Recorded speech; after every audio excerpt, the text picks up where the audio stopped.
Estás escuchando La Aventura de Viajar, el podcast de Yati Seguros.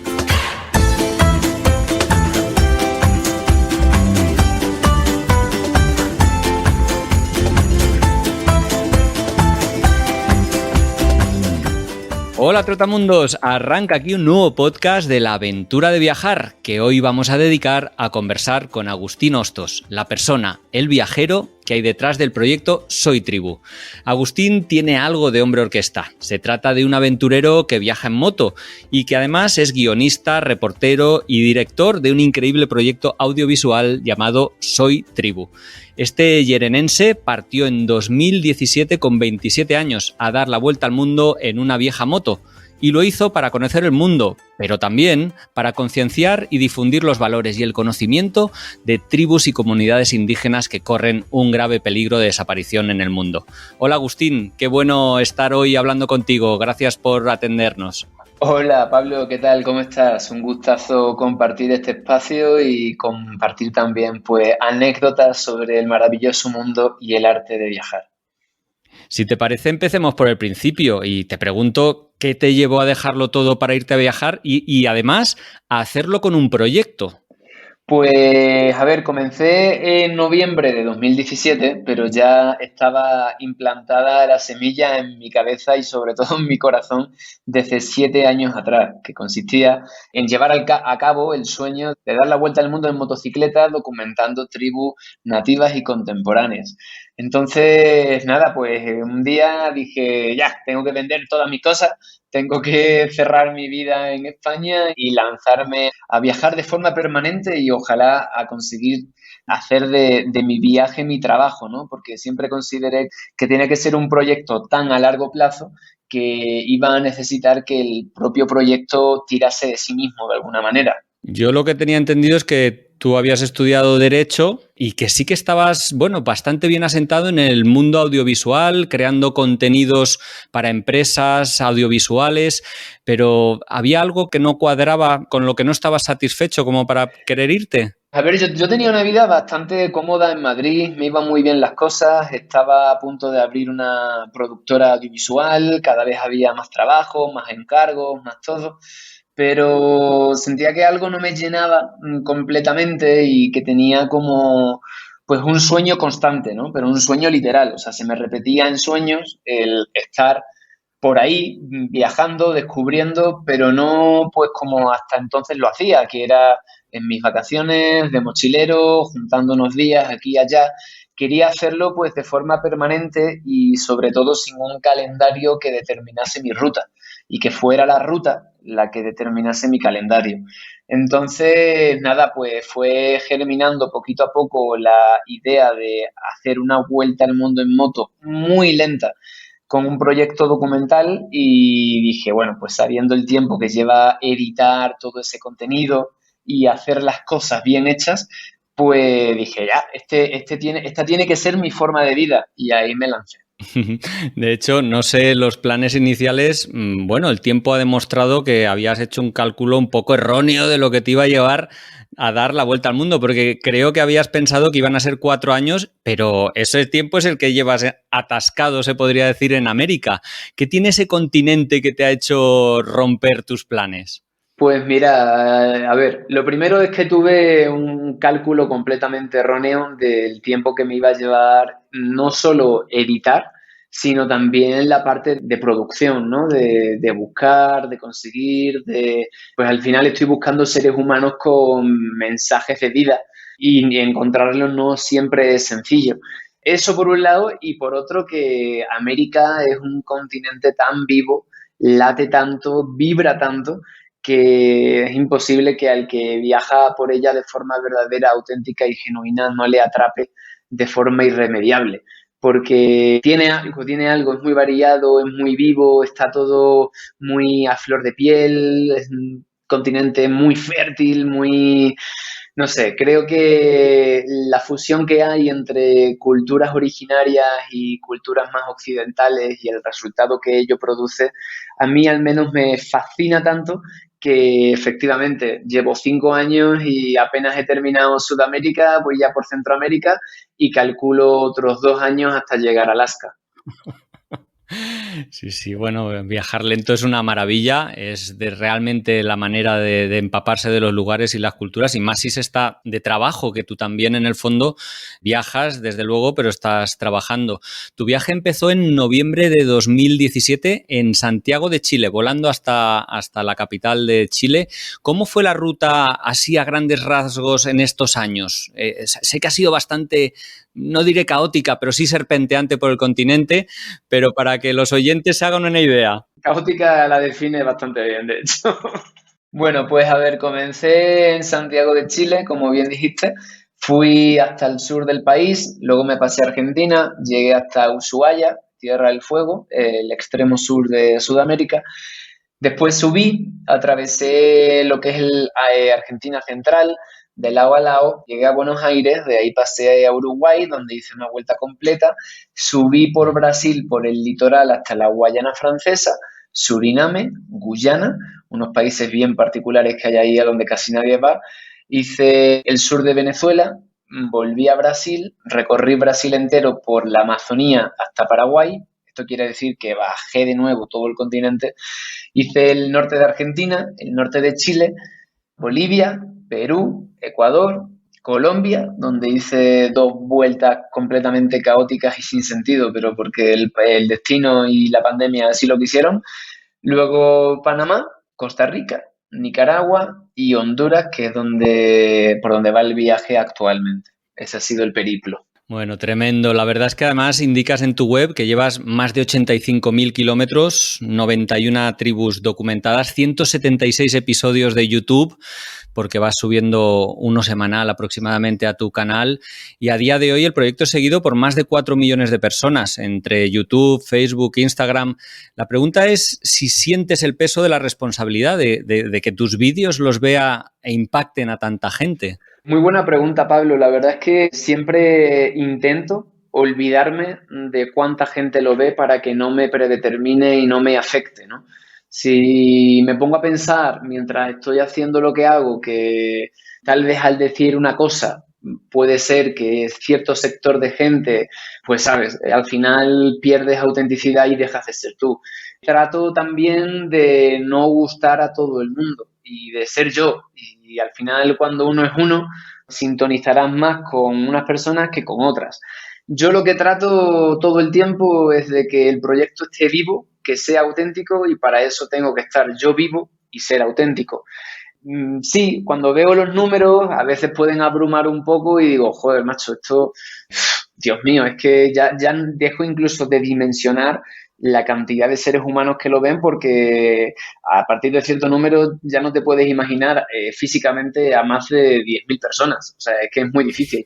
Y sí, genera como cierto peso, y la responsabilidad lo que la trato de redirigir es a hacerlo mejor, o sea, al esforzarme más, pero no a que me predetermine o afecte a la hora de hacer el contenido. Sí, yo más bien lo pensaba o lo planteaba porque en el fondo lo que querías era dar eso, concienciar, difundir valores, el conocimiento de tribus y demás, y estás dándole una voz y un altavoz brutal, ¿no? Y bueno, que eso es súper potente, que no sé si al principio de tu viaje imaginabas que iba a convertirse en algo tan gordo. No me imaginaba que tan rápido, me imaginaba que a la larga sí lo iba a conseguir, pues dediqué bastante tiempo a estudiar cómo lo hacían otras personas, y por la aproximación que pensaba que iba a hacer dije, bueno, tal vez no estoy en un segmento tan claro, porque al final estoy mezclando mundos aparentemente opuestos, ¿no? Que es el mundo de la aventura en moto con el mundo de la conciencia, la espiritualidad y otras formas de vivir y de pensar. Entonces, para mí la gran alegría y lo que más me enorgullece es exactamente eso, el haber podido acceder a cierto tipo de público que no necesariamente esté interesado en temas de conciencia o de ambientalismo o de filosofía de vida, pero que a través de la motoaventura se enganchen al viaje y poquito a poco, en pequeñas cuñas, les vaya llegando el mensaje. Es lo que trato, ¿no? O sea, para mucha gente el caramelo es la aventura y el viaje, y luego, poco a poco, voy ahí sutilmente implantando la voz de las personas que encuentro, y sobre todo la noción de, hey, hay muchas realidades de comunidades indígenas o tipos de gente que coexisten en el mismo planeta en el que nosotros vivimos y que están aquí, que no se les ve, que no salen en las noticias y que es súper importante visibilizarlos y darles voz. Entonces, esa es un poco la fórmula y el truquillo que utilizo para tratar de combinar ambas cosas. ¿Y de dónde te viene ese interés por los pueblos originarios? ¿Ya habías viajado por América, ya habías estado, yo no sé, en África, en Asia, en contacto con otras, culturas? Pues a ver, el interés nace de los viajes previos que había hecho de mochilero en América, en Asia y en África. Al volver a España, a mi casa, a mi trabajo, a mi vida rutinaria, cuando hacía un repaso mental de qué era lo mejor que me había dejado un viaje, siempre solían ser los encuentros humanos, ¿no? O sea, más allá de, no sé, pues una caminata muy especial en el Himalaya o un paisaje que te cautiva el corazón, por lo general suele, al menos en mi caso, ser el intercambio humano con otras culturas y lo que más me nutría y más me dejaba. Y sentía que de alguna forma la gente con la que había estado en contacto, todos formaban parte de una forma más particular o general de una tribu. Y si lo piensas bien, todos pertenecemos a una o varias tribus, si lo interpretamos desde un sentido amplio y generoso de la palabra. Entonces dije, qué bonito poder entrevistar a cada uno desde su lugar y que pueda, pues, por ejemplo, ya no solo pues un mapuche, un guaraní o un quichua hablar desde su lugar y desde su cosmovisión indígena, sino también a la tribu de los pintores, a la tribu de los pescadores, a la tribu de los locos, a la tribu orgánica. Al final encontré como ciertos patrones que hacen que podamos encajar dentro de un segmento de población que comparta un gusto, una forma de pensar, una actividad, una manera de hacer las cosas. Y ese fue un poco el objetivo y el propósito con el que nació el proyecto, es decir, ¿yo qué soy? Pues al final soy un poquito de todas las tribus con las que me he mezclado. Y la idea era esa, y sigue siendo, mezclarme todo lo que pueda con distintas tribus y tratar de contarlas, pues si me nutre a mí y yo aprendo, la conclusión fue que podía nutrir también a otras personas y que otras personas también aprendieran de eso.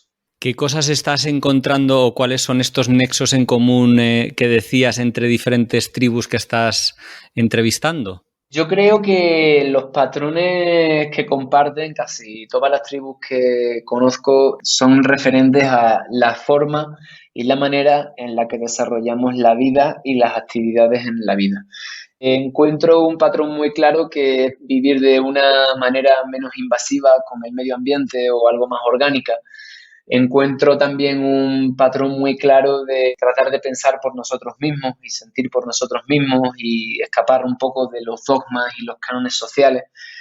También suele haber un mensaje común respecto a encontrar y estudiar la mejor manera de vivir de cada uno con sus causas y circunstancias, ¿no? Que difieren entre sí, pero tratar de ser, en la medida en la que nos sea posible y nos sea permitido, nosotros mismos y ojalá pues dedicar nuestro tiempo de vida siempre incierto a lo que nos guste, a lo que más nos llene y que ojalá eso deje algo positivo para el colectivo, que es la idea, ¿no? Yo cuando pienso mucho en la muerte porque, bueno, pues me he enfrentado a ella varias veces encima de la moto y siempre cuando alguien querido se va, pues un recordatorio constante de, joder, el día que me toque quiero mirar atrás y decir, hice lo que más quería y encima aportó un poquito al colectivo.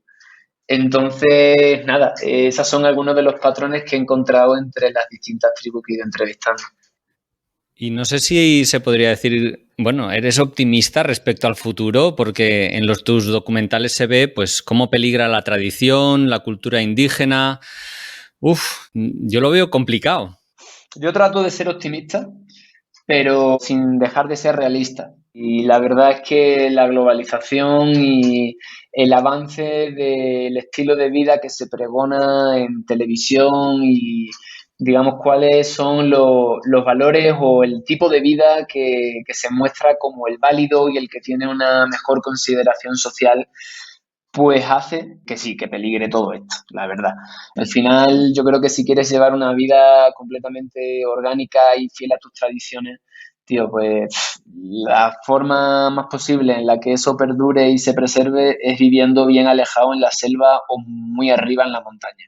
Y esas condiciones no todos las tienen. Entonces, la verdad que sí, que trato de ser optimista, pero cuando tiro por lo realista me pongo un poco pesimista, porque he visto muchas comunidades indígenas donde sí, los abuelos preservan la tradición, pero que a lo mejor en 3 generaciones de ahora, no de antes, de ahora se pierde el idioma, se pierde la lengua, se pierden las tradiciones. Llega un teléfono, tío, y el poder de YouTube es tan hipnotizante y arrollador que igual que hay gente que cuenta cosas buenas, pues te comen el cerebro. Yo siempre hablo de que a día de hoy se vive una neocolonización del pensamiento y de la forma de sentir y de pensar, y al final pues nos convertimos en seres autómatas y consumistas, que no está mal consumir, pero consumir con cabeza, ¿no? Y si al final tu objetivo de vida se vuelve la adquisición de bienes materiales, no sé, pues es un poco cómo funciona el sistema. La verdad es que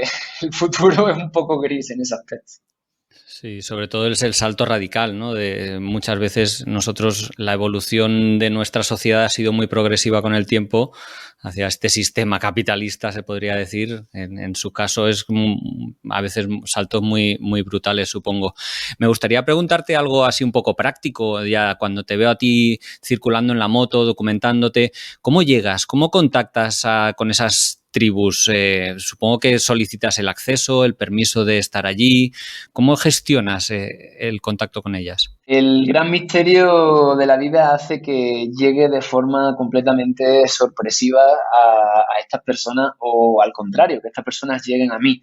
Mi labor realmente, Pablo, es estar atento a qué me encuentro, a quién puede ser, escucho de repente una palabra y me intereso por un personaje. O mira, el otro día volviendo a Colombia, en el Uber, empecé a hablar con el taxista, con el conductor, y dije, guau, este tío tiene un mensaje social increíble, tengo que grabarlo ahora en el propio trayecto. Suerte que tenía la cámara y lo pude grabar. Entonces, de esta me han sucedido mucho. Y relativo a las indígenas, pues dependiendo del porcentaje de población indígena que tenga el país, es más o menos sencillo. Y también dependiendo de la apertura de la comunidad a la que pertenezcan, ¿verdad? Porque no todas dejan que entre cualquiera. Entonces, normalmente van surgiendo de forma espontánea y orgánica, y en mi experiencia, cuando lo he buscado de una forma más organizada, ha sido menos natural y menos orgánico. Entonces, me dejo llevar. Ya también muchas veces la gente sabe a lo que me dedico y me llego a un sitio, a lo mejor alguien me conoce, me dice, ¡guau, tío, hay un personaje aquí, tienes que venir a conocerlo y grabarle una entrevista, tal! Y voy, lo conozco, y si siento que sí, pues lo grabo. Y otras veces, pues se me abren caminos con mucho tiempo atrás. A lo mejor conozco a alguien con una palabraza y con una tradición muy bien preservada a lo largo de muchas generaciones, y me dicen, cuando vayas a México, escríbeme que te tengo ahí una persona a la que tienes que ir a visitar. Entonces mis mapas tienen 2 tipos de marcadores: marcadores de destinos y rutas, y marcadores de personas. Entonces tengo toda una serie de puntos a los que ir, que muchas veces decir, por ejemplo, Tata Chora en México, abuelo de 114 años, visitarlo y hablar con no sé quién para dar con él. Y esa es un poco la labor, ¿no? Que también es muy divertida, porque cada vez que llego a un país nuevo tengo que hacer esa pequeña labor a veces para las ocasiones en las que no surja de forma orgánica y natural, pues claro, avisar de que voy a llegar y asegurarme de que la persona va a estar ahí, ¿verdad? Oye, no sé si en alguna ocasión has tenido alguna anécdota o has formado parte de algún ritual o de alguna tradición peculiar, o siempre te has intentado situar como simple y mero espectador. Yo personalmente, claro, a veces he sido partícipe de ceremonias, rituales y cábalas de estas tradiciones. Al final, si te invitan y tú sientes que es el lugar donde hacerlo, me parece una oportunidad increíble para conectarte con su forma de entender el cosmos y la vida. Y sí, pues en Paraguay, en Chile, en Bolivia, en Perú, en Ecuador, en Colombia. Muchas veces estas ceremonias o ritos están asociadas a ciertas plantas sagradas con las que ellos conviven o a través de las cuales canalizan su sentir y se sanan, se curan, purgan bueno, pues las cosas que tengan que purgar. Y lo que sí soy es muy cuidadoso de si voy a participar, es desde qué lugar y desde qué manera y con quién lo hago. Entonces, muchas veces simplemente me he limitado a recoger la palabra de un abuelo o de una abuela o de la persona que sea, pero a lo mejor no me he metido en una ceremonia, ¿no? No sé, porque sigo otro camino. Pero son distintas aproximaciones que al final, pues para cada uno puede ser útil una u otra. Yo trato de participar en aquellas que sienta que tenga que hacerlo. Quería preguntarte un poquito porque entiendo que, claro, viajando con un proyecto, bueno, la mejor manera de viajar es viajar solo, salvo que la otra parte o la otra persona forme parte del proyecto. ¿Te has sentido o te sientes solo? O porque sí que ocasionalmente has viajado, creo que con un amigo, con una pareja que estuvo un tiempo, pero tanto tiempo solo, ¿te sientes solo? Pues mira, creo que en estos 5 años me he sentido solo en contadísimas ocasiones. Tengo una muy clara en Brasil, atravesando el Pernambuco, tras la ruptura de mi anterior relación, que ahí me sentí condenadamente solo. Pero también es una sensación bonita de explorar porque luego cuando estás acompañado te sabe el doble de rico. O cuando estás solo pero ya no te sientes solo, es también doblemente rico. Es muy sabroso. Entonces, yo elegí viajar en solitario primero porque me encanta estar solo. Segundo, porque realmente si te mueves un poco y eres más o menos simpático y te gusta conocer gente, al final no estás tan solo, salvo que te hagas una ruta remotísima o te vayas a un país donde la gente no interactúe. Entonces, yo una de las razones por las que me gusta viajar solo es porque me abro muchísimo más que viajando con alguien. Al final también es bonito viajar con alguien, pero se genera una pequeña burbuja y también creo que estando solo, cuando pasa algo un poco más desagradable, pues te conoces con toda, o sea, salen tus miedos, salen tus fortalezas, es una oportunidad de desarrollo personal muy grande y la verdad es que creo que no podría ser quien soy hoy día de no haberme comido literalmente un montón de situaciones en las que estaba solo y no tenía nadie en quien apoyarme, ¿no? Y decir, mira, tío, tengo que salir de esta yo solo, ya sea un atolladero en el camino, un miedo particular que se manifieste o una situación emocional, como somos seres sintientes, pues que te atraviesen. Un viaje en solitario te pega mucho más fuerte, porque es que al final son muchas horas dentro del casco y yo siempre hablo del psicocasco, que para mí es una terapia. Y al final, tío, a la tercera hora de soledad en el casco, no puedes sino ir para adentro y hurgar y rebuscar en todo lo que tengas que solucionar y reordenar. De quien no hemos hablado, pero forma parte imprescindible de tu compañera o de tus compañeras, las motos. De hecho, tus viajes anteriores habían sido de mochilero, como decías, elegiste una moto. Creo que además bueno, el destino te lanzó una prueba antes de arrancar y te obligó a salir con una moto que era más vieja de lo que te hubiera gustado. Exactamente. Un mes antes de empezar, yo iba a vender la moto que tenía en Madrid, que no era para viajar, y con esa iba a financiar una moto nueva o seminueva. Pero me la quemaron. Quemaron 10 motos en Malasaña una noche y la mía ardió, entonces no la pude vender. Y eso me llevó a que, como todavía no sabía si yo iba a poder vivir del proyecto, dije, bueno, pues no me la puedo jugar a fulminarme la mitad del presupuesto que tengo para 4 años en una moto nueva. Entonces digo, bueno, voy con una más vieja. Y empecé con una moto de 17 años que sorprendentemente falló desde el primer día, porque Ostras. eso estaba destinado a fallar por todos lados. Una moto viejísima, muy mal cuidada, yo no tenía ni idea, tampoco que tenga mucho ahora, pero algo más sé. Y bueno, pues me estafaron un poquito y con esa empecé. A los 9 meses se reventó el motor en Brasil y por suerte volví a España en un evento de motos de BMW y la cosa como que fue bien y conseguí que me ayudaran a financiar una moto nueva. y con esa es con la que sigo y agradezco mucho que pasara todo lo que pasó porque si no, igual yo no estaba aquí. O sea, realmente para hacer un viaje de aventura en moto, yo sí creo que hay que invertir en seguridad, en una buena máquina que te lleve. Sí, que creo que es. Ahora llevas una BMW F850 GS, si no me equivoco, una moto que al final son 300 kilos. O sea, hay que tener, bueno, una fiabilidad, una calidad. Te iba a preguntar un poquito en ese sentido, a nivel motero y a nivel viajero, ¿cuáles han sido los lugares más exigentes o más duros que te has enfrentado? Pues siempre había marcado como la ruta más difícil a nivel psicológico y por todo lo que viví, tampoco tenía, claro, yo es que empecé sin experiencia ninguna de viajar en moto, o sea, me lancé Ahí va. completamente a lo desconocido. Yo empecé una vuelta al mundo en moto habiendo hecho 2 viajes en moto en mi vida, Madrid, Barcelona, Ibiza y Madrid, Andalucía, 3 días, o sea, de locos. Lo que pasa que estaba tan convencido del sueño que tenía que dije, no me puedo estar equivocando. Te contaré que cuando estaba yendo hacia Ushuaia, como la Patagonia Argentina es tan desoladora y es tan dura, hay tanto viento y no hay nada en el camino, es todo recto, que me entró un poco de miedo de decir, a lo mejor me he equivocado, a lo mejor, porque claro, es que era realmente desagradable ir en moto. O sea, el viento te sacaba del carril, no había nada, era horrible, tío, horrible. La Patagonia tiene 6 o 7 sitios bonitos, pero el 99% de su extensión es horripilantemente fea. Por donde van las carreteras, luego hay unas montañas muy bonitas ahí en la cordillera, pero por donde vas en moto hacia Ushuaia es un infierno terrenal. Y ahí pensé que me había equivocado.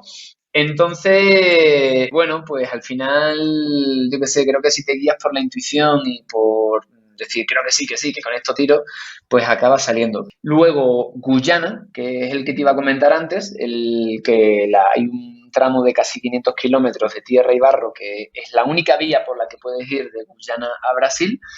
Y recientemente he viajado con mi amigo Charlie Sinewan, que también es amigo tuyo, por una zona cerca de las inmediaciones a la Mosquitia hondureña y sin duda alguna ese ha sido el camino a día de hoy más técnico y difícil que he hecho en mi vida. Por suerte éramos 2, por suerte Charlie tiene 7 años más de experiencia que yo y la pudimos hacer y fue un máster de motoaventura porque de verdad qué difícil fue, tío. O sea, me caí 10 veces, 2 de ellas muy duro, ya hubo un momento que pensábamos que no podíamos seguir levantando las motos. Y luego una en Argentina a casi 5.000 metros de altura en la Ruta 40 llamada Abra de la Cay y te podría añadir una en Colombia cerca de la frontera con Venezuela. Han sido un poco así como las más complicadas. Ahora habías hablado de accidentes y me gustaría preguntarte, tema de problemas de salud, ¿has tenido alguno raro o creo que has tenido uno bastante cotidiano, de hecho? Sí, por cotidiano hablas de hemorroides, es bastante común a pesar de ser un tabú. Pues mira, a ver, yo dentro del manual viajero de las cosas que no se deben hacer, incumplí varias y una de ellas era beber agua del grifo, de la llave, como dicen allí. Bebí agua del grifo en todos lados y nunca me pasó nada, tío. Y bueno, pues llegó la pandemia, me encerraron en Santa Marta, en Colombia, y estuve bebiendo agua del grifo 2 meses en un sitio donde nadie bebe agua del grifo. Y claro, pues me puse malísimo, me estreñí una barbaridad y me entró se me inflamó mucho el colon y al estreñirme pues me salieron unas hemorroides gigantescas de las cuales me operaron 3 veces, o sea, no una, ni dos, ni tres, sino 3. Y, y nada, pues nada, un aprendizaje, ¿no? De decir, qué importante es tener salud porque sin salud no hay nada. Y una de las cosas que me ha enseñado el viaje es esa, de aprovechar mientras nos encontremos bien y con fuerza para seguir viajando y para seguir viviendo de una manera cómoda, ¿no? Luego es curioso porque hay veces que partimos de viaje pensando que nos van a pasar 1001 cosas, enfermedades rarísimas o problemas muy endémicos y demás y acaban pasando, pues eso, cosas, bueno, normales, digamos. Me gustaría preguntarte un poco por el coste del viaje o un poco. Antes lo has esbozado, que no querías gastarte la mitad del presupuesto en la moto y demás, porque tal vez haya gente que se plantea hacer viajes así, pero lo ven como imposible por el coste. Me gustaría preguntarte por la financiación al principio y un poco cómo lo haces ahora, porque creo que ha variado, ¿no? Completamente. A ver, al principio también tenía más tiempo que ahora, viajaba más que trabajaba y acampaba más, me cocinaba más, me quedaba muchas veces en casa de gente que o escribía o que surgía y bueno, pues trataba de reducir el gasto todo lo posible, ¿no? Y miraba mucho dónde me quedaba, compartía habitaciones de 8 o 10 personas, de 6 personas, siempre tratando de minimizar el coste por aquello de que yo tenía unos ahorros y en principio esa era mi financiación. Entonces, en mi caso particular, como esto iba a largo plazo, iba a tener ciertos gastos muy grandes, como por ejemplo cada vez que reviento un dron, que son 1.700 euros, cada vez que se me pierde o se me rompe una GoPro, que son 500 euros, cada vez que se me rompe un micro, cada vez que tengo que cambiar ordenador, que comprar discos duros o todo lo asociado a la parte técnica del viaje o averías en la moto, recambio o todo eso, pues claro, tenía que tener al inicio un gasto más comedido. A medida que fui consiguiendo patrocinios, que ya los canales comenzaron a dar cierto resultado en la monetización de contenido, me pude ir permitiendo, pues a lo mejor en vez de estar en una habitación compartida, estar ya yo en una solo para poder editar más a gusto, que no me temblase la mano a la hora de comprar, porque al principio yo grababa con una sola GoPro, hoy llevo 4. Entonces, como que a medida que el proyecto fue creciendo, pude ir ejecutándolo de mejor manera. Hoy día tengo una persona contratada que me ayuda a editar los vídeos. Empiezo a tratar de externalizar ciertas tareas y de hacer crecer el proyecto formando equipo. Entonces, claro, pues si, no sé, te pongo un ejemplo, si mis gastos, no lo he contado, pero si mis gastos al inicio eran de, no sé, 500 euros al mes, ponle, hoy día, pues a lo mejor son 1.500 o 2.000, no lo sé, es que depende mucho de cuántas facturas me lleguen que tenga que pagar, de lo que me suceda, de cuánto tiempo. Por ejemplo, ahora no me tiembla la mano a la hora de alquilar un Airbnb 20 días, como hice hace poco en Tegucigalpa, y necesito un sitio en el que esté cómodo, con aire acondicionado para que el ordenador no se me caliente y donde pueda cocinarme a gusto. Y digo, coño, si voy a dedicar 20 días de mi vida exclusivamente a editar contenido para luego poder seguir viajando mientras ese contenido se publica, que es un poco como me organizo, pues necesito estar en un buen sitio. Y al principio era implanteable. Entonces, yo creo que depende mucho para la gente que escuche esto de cómo se plantea el viaje. Si el viaje es para uno y no tiene una pretensión documental de ningún tipo, se puede hacer de una forma muy económica. Sobre todo para los que viajan en moto, hay una red de apoyo al motero gigantesca que si te organizas bien casi que te puedes ahorrar el 80% de los alojamientos, tío. O sea, es increíble la solidaridad del mundo motero. Qué guay. Pero yo en mi caso lo que priorizo ahora mismo es el tiempo y ya apenas me quedo en casa de gente porque lo que necesito es llegar a un sitio y ponerme a escribir, a editar una foto, a editar contenido, a contestar emails, pues un trabajo. La gente piensa muchas veces que estamos todo el día viajando y tanto Charlie como yo estamos más o menos en un 80% trabajo parado y un 20% de viaje. Pero seguro que ninguno de los dos lo cambiamos por nuestras anteriores vidas. Toma ya, no sabía esa estadística y es tremenda, sí, pero bueno, al final es cumplir y llevar a cabo ese sueño documental que estás haciendo. Y ya para acabar, bueno, no querría dejar sin preguntarte por la música, ya que creo que es una de las cosas que caracteriza al proyecto, que tienes, bueno, o que te gusta mucho la música étnica, multicultural. De hecho, hasta en Spotify tienes un perfil donde vas colgando mucha música. ¿Cuál es la importancia de la música para ti? Siempre he tratado de que la música que pongo en los vídeos del proyecto tengan alma. Esas canciones tengan algo que sume más allá del mero acompañamiento melódico o de una música de tensión en algún momento. Entonces se ha convertido, después de estos 5 años, en uno de los signos distintivos del proyecto y decidí hacer una lista en Spotify que reuniera la mayoría de esos temas que utilizo para que la gente, pues, no sé, investigue esos artistas y, pues, a lo mejor no conocían el género de la cumbia tradicional folclórica de la zona de arriba de Colombia y conocen a los gaiteros de San Jacinto y por ahí, no sé, creo que la música para mí es una parte fundamental de mi vida, no concibo la vida sin música y siempre he tratado de que el proyecto vaya de la mano de eso. Y me encanta y quiero seguir haciéndolo. La verdad es que una de las cosas bonitas de viajar con las que me quedo son con aquellos ratitos compartidos frente al fuego. Alguien tiene una guitarra, se canta, se improvisa, se comparte. No sé, siento que la música es tremendo poder de cambio. Ya por último, Agustín, me he quedado impresionado con la estadística, ¿no?, que mencionabas de que más o menos te pasabas el 80% del tiempo pues trabajando, editando, grabando, etcétera, preparando todos estos maravillosos vídeos y contenidos que compartes en las redes sociales. ¿En alguna ocasión viajas por placer, sin grabar, lo que el común de los mortales llamaríamos vacaciones? Y si es así, ¿qué lugares recuerdas así mágicos que te gustaran? Efectivamente, tío. Pues, a ver, respecto a la estadística, realmente casi que el 100% es trabajando, solo que el 20% que digo de viaje no me sabe tanto a trabajo. Pero claro, grabar también es un trabajo, ¿no? Pero o sea, que se hace con más gusto. Para mí el trabajo es editar y ponerme a, pues eso, a escribir un post, sobre todo de los vídeos, tío. Que hacer un episodio de viaje nos lleva más o menos unos 3 días, 3-4 días full time. O sea, 3 días, 8 o 9 horas cada día. Y respecto al...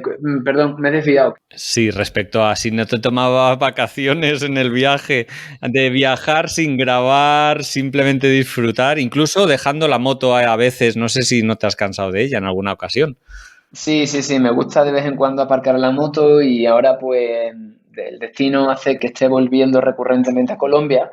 Y en Colombia, ahora, como ya grabé mucho en su momento, pues cuando viajo ya es para mí o para mi compañera. Ahora vengo de estar una semana en Ecuador, tampoco he grabado nada. Bueno, grabé a una señora quichua, pero muy cortito. Pero sí, o sea, tengo que tener esos momentos íntimos de vivir el viaje sin una pretensión de querer hacer contenido de él, ¿no? Entonces, a día de hoy, la moto es la que marca, digamos, el sendero a través del cual grabo lo que hago. Entonces, si luego regreso a otro país en el que ya he estado, pues por lo general no grabo nada. Salvo que, yo que sé, que sea específico hacer un documental en una zona, en el Amazonas colombiano, como me surgió hace poco, pues ahí sí. Pero la idea es tratar de tener también dentro de el viaje como trabajo, también encontrar viaje como vacaciones y simplemente disfrutarlo como un viajero más. Bueno, ambas cosas son válidas y ambas cosas son enriquecedoras, así que bueno, lo importante es seguir disfrutando y creo que tenemos Agustín Hostos, tenemos Soy Tribu para rato y ha sido un placer conversar contigo, conocer más detalles de tanto del proyecto como de tu faceta más personal o viajera y bueno, te doy las gracias por el tiempo que nos has dedicado, Agustín. Bueno, muchísimas gracias a ti, Pablo, por el espacio y las tan acertadas preguntas. Y nada, que sigamos viajando, que la gente se anime a seguir viajando, que también junto a la música, en mi sentir y en mi pensar, viajar también es motor de cambio. Pues hasta muy pronto, Agustín. Nos vemos en las redes sociales por el momento. Y en Madrid unas cervecitas, esperemos. Así sea. Un abrazo. Un abrazo, chao, chao.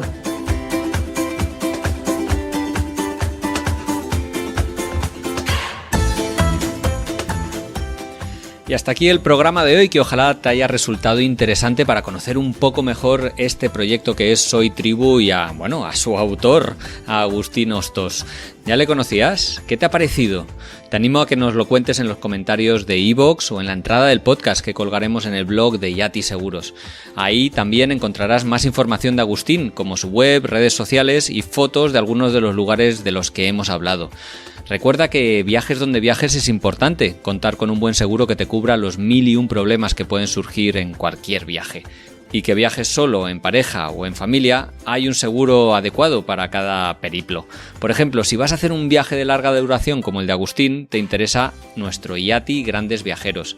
Si viajas por menos tiempo a destinos de exploración o naturaleza, te recomendamos el IATI Mochilero, o para viajar en furgoneta o autocaravana tenemos el IATI Camper. En iatiseguros.com podrás ver y comparar todos ellos para encontrar el que mejor se adapte a tu viaje.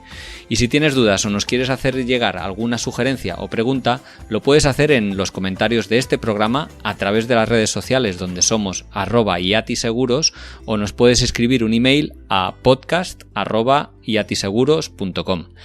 Nada más por hoy, te enviamos un saludo y nos escuchamos en el siguiente programa.